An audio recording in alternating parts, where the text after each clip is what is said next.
దేవుని నామకు స్తోత్రములు. మీ అందరికీ నా వందనాలు.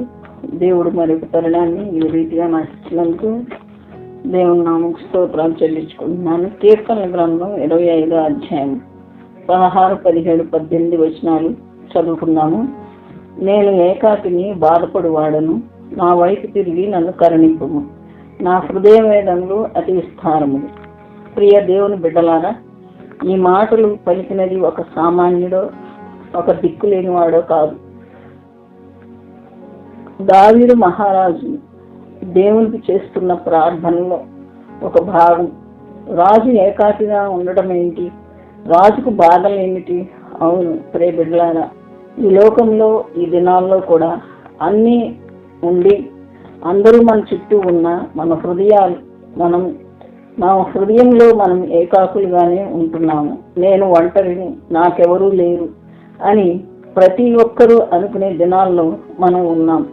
సరే, దేవుని కొరకు జీవించు అంటే నేను ఒక్కదాన్ని ఏం చేయగలనండి అంటారు.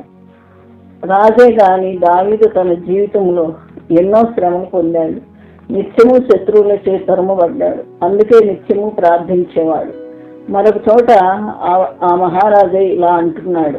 కీర్తనల గ్రంథం 102వ అధ్యాయం 7వ వచనం, రాత్రి మెలకువగా ఉండి ఇంటిపైనున్న ఒంటిగానున్న పిచ్చుక వలె నేనున్నాను. దినమెల్లా నా శత్రువులు నన్ను తరుముచున్నారు. అయినను ఆయన దేవుని ధర్మశాస్త్రాన్ని ఎంతో ప్రేమించి ఆయన చిత్తానుసారంగా జీవించాడు.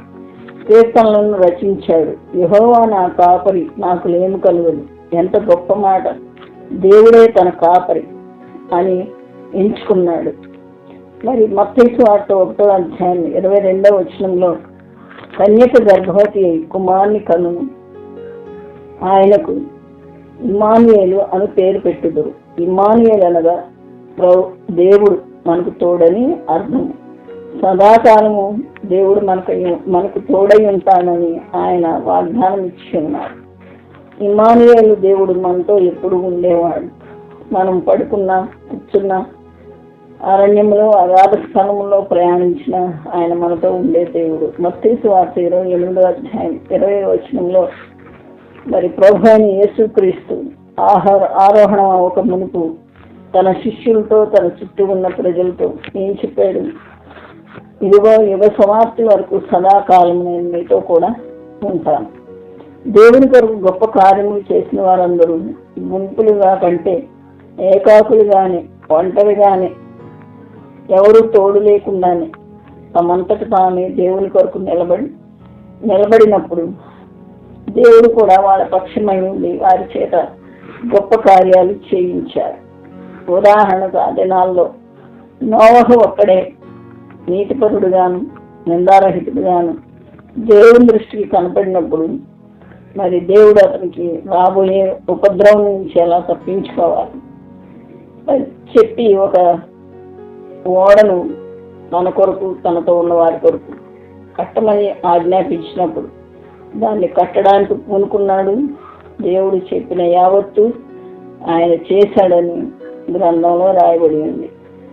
యాకోబు తన ఒంటరి ప్రయాణంలో ఏకాకిగా పరుండి ఉన్నప్పుడు మరి తన తల్లి తండ్రులు, తన సోదరుడు నుంచి తను దూరం అయిపోతూ ప్రయాణం అవుతూ ఒక చోట నిద్రించినప్పుడు దేవుని ప్రత్యక్షత కలిగి దీవించబడి 12 గోత్రాలు ఇశ్రాయేలు జనులకు మూల పురుషుడు అయ్యాడు.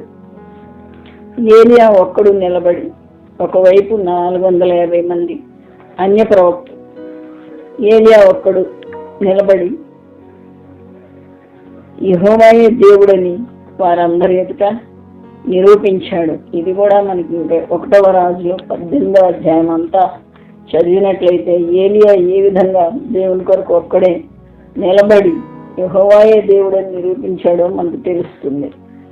యెహోషువ ప్రార్థించి యుద్ధం అయిపోయే వరకు సూర్యచంద్రులను ఆపాడు.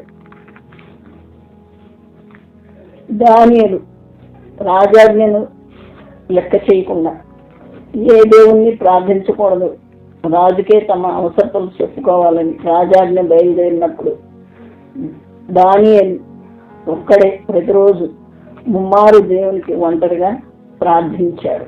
అసూయపరుల కుట్ర వలన ఆ రీతిగా జరిగినప్పటికీ మరి రాజు సింహాల గుహలో అతన్ని బంధించినప్పుడు దేవుడు తన దాసుని విడిచిపెట్టకుండా తన దూతనంపి సింహాల నోడు మూయించి రాజు ఎదుట దానియేలును సాక్షిగా నిలబెట్టుకున్నాడు. వీళ్ళందరినీ ఒంటరి పోరాటమే, ఒంటరిగానే ఏకాకులుగానే ఈ పనులన్నీ చేశారు. అయితే దేవుడు వారికి తోడై ఉన్నాడు. దేవుడు అతనికి తోడై ఉండని గనుక అని మనం వాక్యంలో చదవగలము. దేవుణ్ణి నీవు సరిగా ఎరిగి ఉంటే నీవు ఒంటరివి కాదు, ఏకాకివి కాదు. తమ దేవుణ్ణి ఎరుగు జనులు బలము కలిగి గొప్ప కార్యము చేసెదరు అని దానియేలు గ్రంథం 11వ అధ్యాయం 32వ వచనంలో మనం చదవగలము. దేవుని ప్రియబిడ్డ, ఏకాకినని బాధపడకు, ఒంటరివాణ్ణి అని బాధపడకు. దేవుడు నీకు తోడై ఉన్నాడు. లేచి దేవుని కొరకు గొప్ప కార్యములను పూనుకొను. దేవుడు నీకు తోడై ఉండును గాక. ఆమేన్.